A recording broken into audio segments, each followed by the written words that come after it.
It's winter time, and so of course it is time to show you my favorite winter perfumes. I have to tell you, last year I filmed this video, and all of the perfumes in that video are still favorites of mine, and I'm still going to wear those. But I wanted to share with you mostly other perfumes because, let's be honest, I do have a lot of winter perfumes. So let's start. We will start with a classic that may have appeared in another video, but I just have to include it.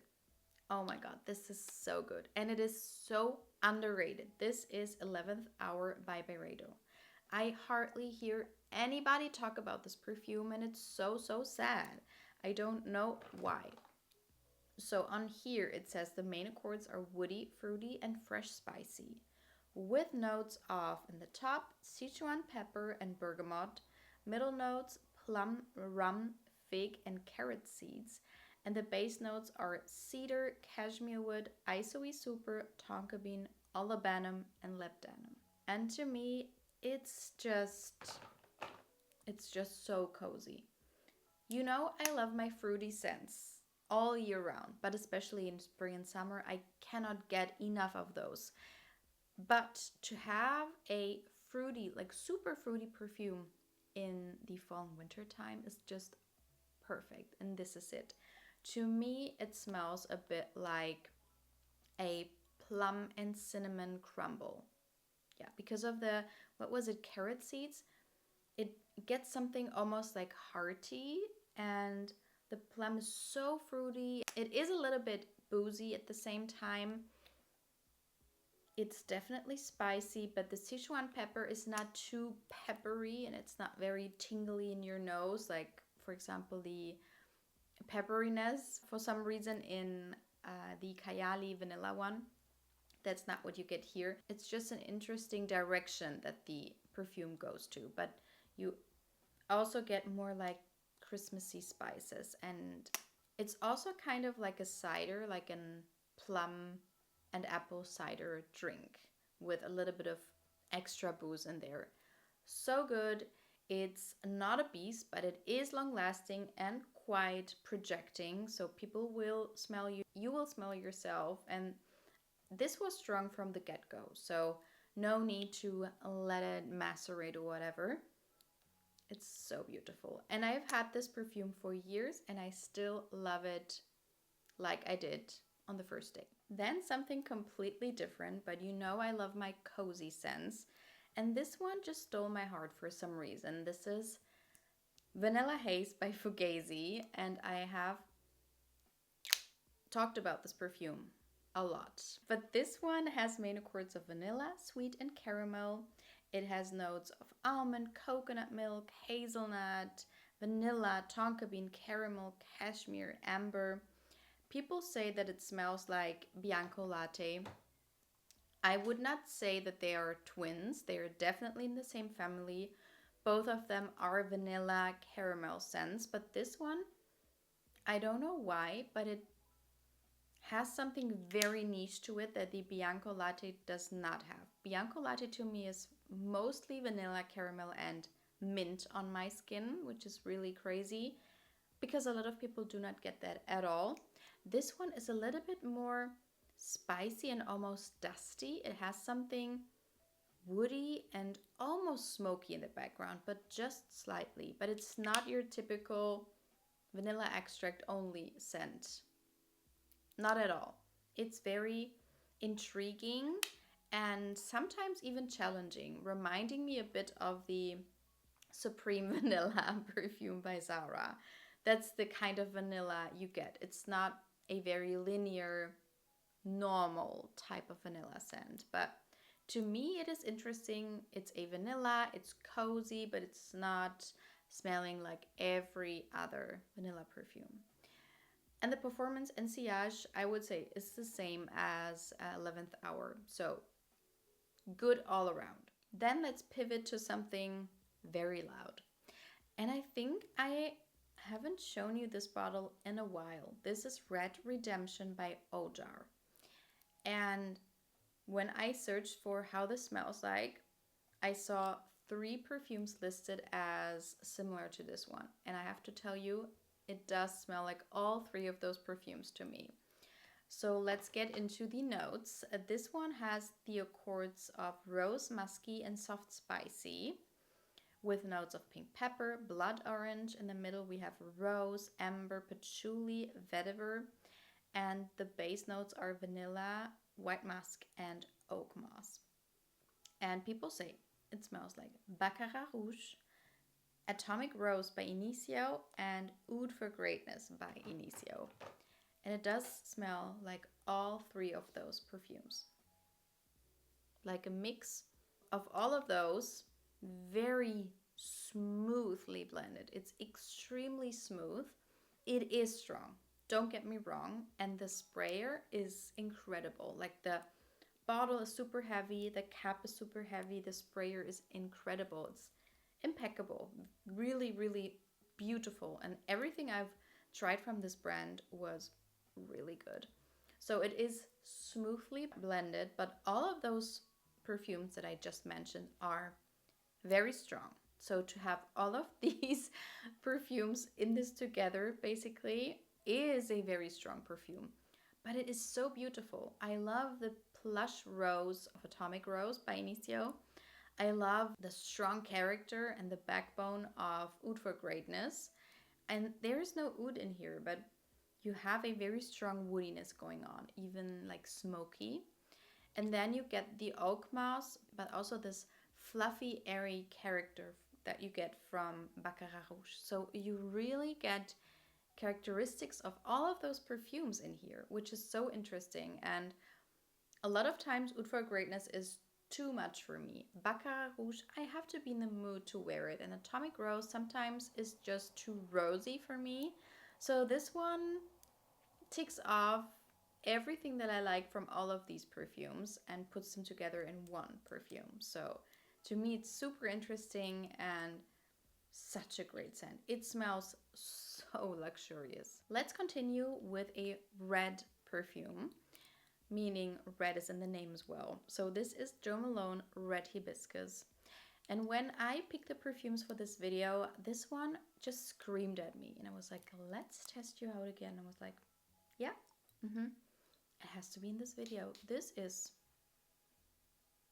one of those cozy scents that I just gravitate towards at the moment. You know, I love Jo Malone fragrances anyway, and especially the Cologne Intense line is my favorite. I adore the vetiver perfume.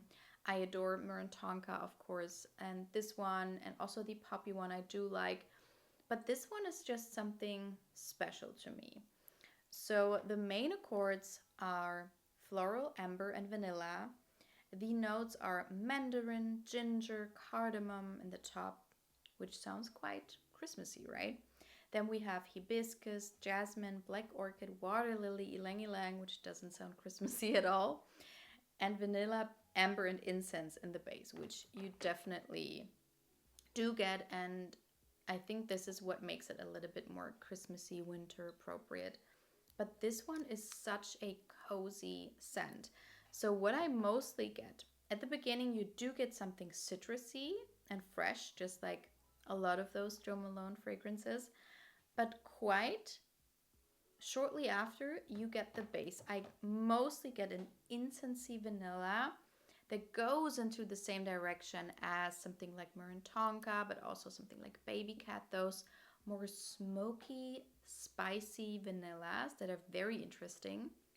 But then the twist is that you get all of those florals, and that is super sentimental and nostalgic to me because my mother used to wear Marussia perfume. I don't know if you know this perfume. I still have a bottle of that. And that is a very seductive date night floral, typical, I would say 80s and 90s perfume. And the florals in here remind me of Marussia. I don't know why. I have to check the notes of Marussia because I think I've never checked them. But for some reason you get those more elegant classic florals, which to me is super comforting. But then again, as I said, you get this more trendy, incensey, vanilla, ambery base that you have in a lot of those perfumes that are being launched this year, last year, the year before. So more modern. And it's just something I hardly ever smell, which is so beautiful. So I also love the bottle. I love this red color. It's just a beautiful scent. Cozy, not too much as all of the Jo Malones are, and especially the intense ones are lasting, but they are not beastly, which I do appreciate. The next one is a budget perfume, or like a body mist, let's say. And you know, every time that I think about which perfumes to put in videos, I always think of which ones are the one that are fitting the most, and not, oh, okay, I have to pick something from the niche category and budget and designer, whatever. But when I picked up these perfumes for this video, I definitely did think, where is the budget version? And when I looked, because I have my new perfume collection storage, I looked at my fall and winter more budget perfumes, and there was not a lot. There was not a lot. And I didn't want to repeat myself as well. So anyway, I stumbled across my budget perfumist, and I was like, hello, this is perfect. So this is So de Janeiro's 71 hair and body fragrance mist, and this is just absolutely delicious. And the funny thing is, I'm going to go to the cinema this afternoon, so oh my god, I think I have to wear this while I get my popcorn. So this is basically fresh buttered popcorn. You put some salted macadamia nuts in there, mix it all up, and then you drizzle some white chocolate sauce on top. And this is what it smells like.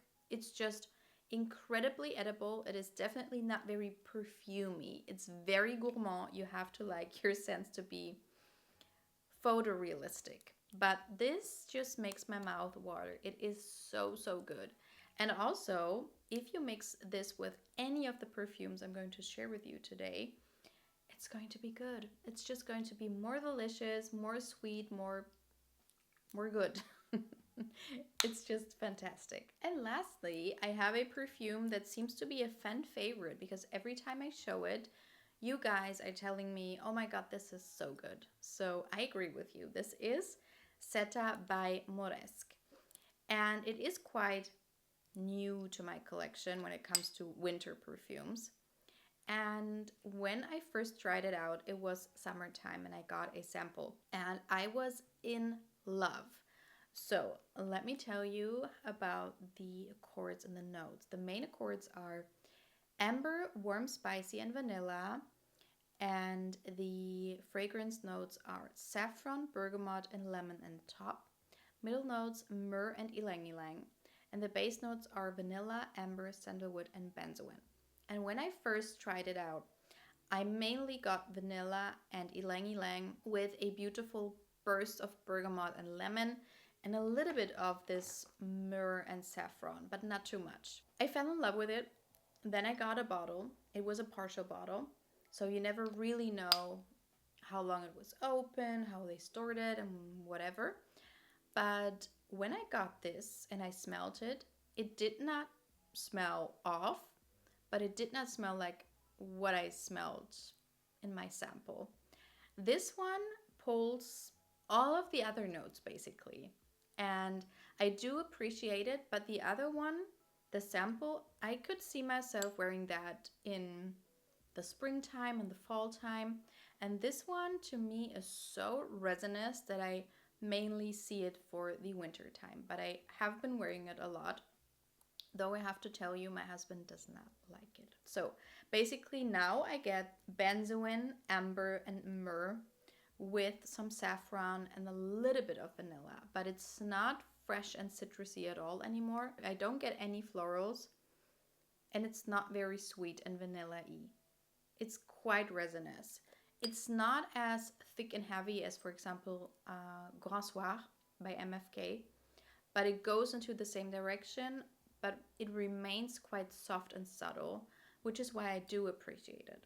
Those other perfumes are now a lot more loud than what I can handle at the moment. But yeah, it's so interesting. I always tell you, like, I love to sample perfumes. It's my favorite hobby, one of my favorite hobbies, let's say. But in fact, a lot of those samples do smell different from when you get like a partial bottle or like a full new bottle, which is very interesting. So these were all of the winter perfumes I wanted to share with you guys. Let me know which ones you want to wear in the winter time, and I will see you in my next video. Bye!